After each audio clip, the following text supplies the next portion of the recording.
Now you might well ask what a group of apes fighting over a water hole have to do with economics. But bear with me and I hope I can explain. In 1776, 1 year after the start of the American War of Independence, a Scot named Adam Smith wrote a book called The Wealth of Nations. And this is considered to be the very first book about economics.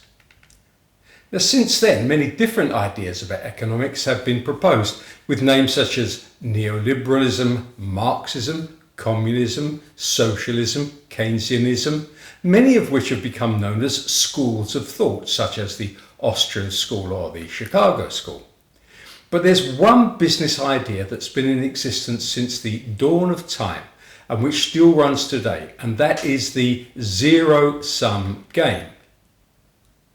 Now, of all the economic systems, this is perhaps the easiest one to understand. No, not perhaps, it certainly is. Since it says that in any financial transaction, there's only one winner and one loser. There's no such thing as a win-win. Now, if you want to see this in action, look no further than the opening sequence from the movie 2001: A Space Odyssey. This shows a group, a family, or perhaps a clan of apes living by a valuable waterhole in some desert landscape. They're attacked by a different group of apes who, through threats and intimidation, drive them from the waterhole to perhaps die in the desert. For the apes, the waterhole is not just a symbol of wealth, it is wealth, since it's the means to life. It is the difference between life and death.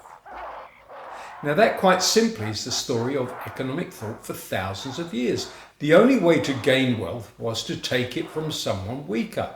And examples of this fill history.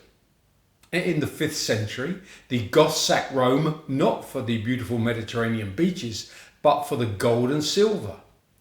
In the 1690s, merchants of Massachusetts financed military raids into French Quebec in order to loot and plunder. And it was a failed expedition of theirs which led them to print money, possibly the first example of what is now known as fiat currency. That's to say, money based on paper promises to pay and not on physical items such as gold. Similarly, Scottish cattle rustlers used to raid the northeast of England to steal cattle in the same way. And then the Vikings, they raided the coasts of England and France to loot and plunder whatever they could.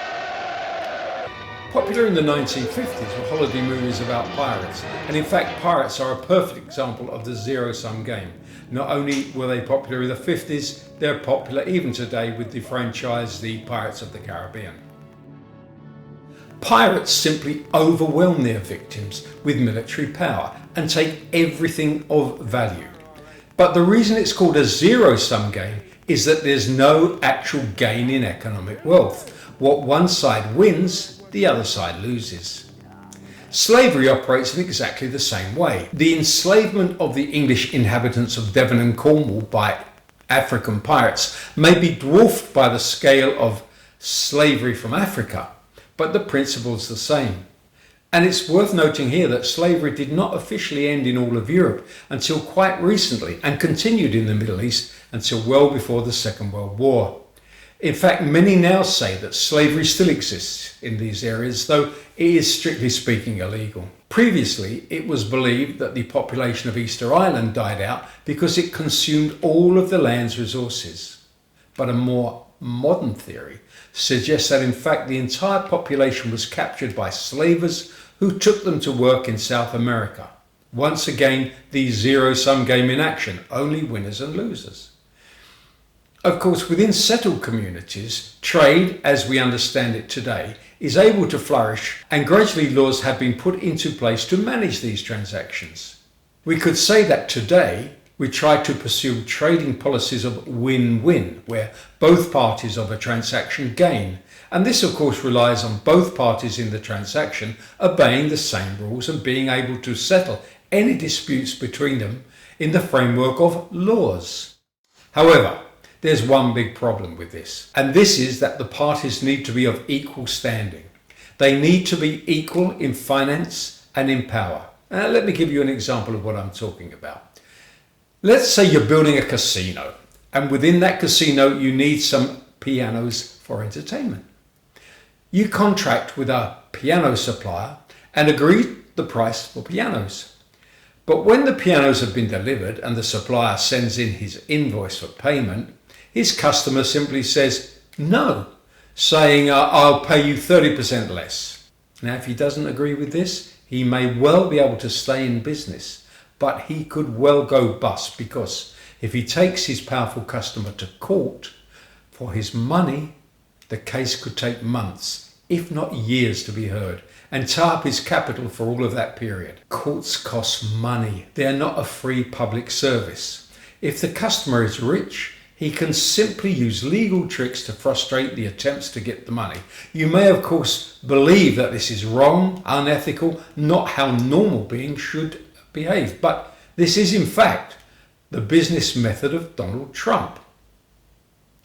In 1989, and that's a long way ago, he refused to pay the agreed price to a piano supplier, Michael Dell, and when asked about it during his 2016 presidential campaign, Trump said, "I take advantage of the law to ensure the success of my business." Trump's business wins, piano supplier's business fails. The zero-sum game in action, because Trump has the money and the power.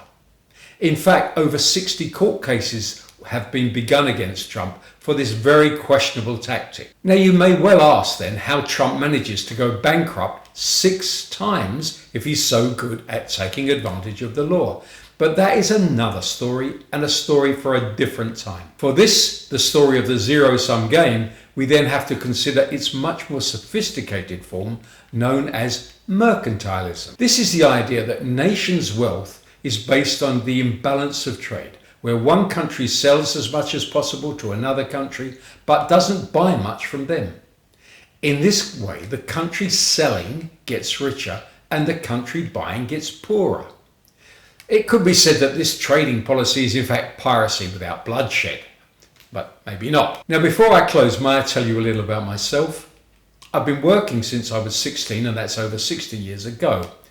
I've done many jobs, run many businesses, and travelled a lot, but I still struggle to understand how the modern world works. These videos are my attempt to understand exactly what's going on, and if you're interested, please join me in this investigation and let me know if you have any questions you'd like me to consider. Thank you, and I look forward to seeing you again. Bye.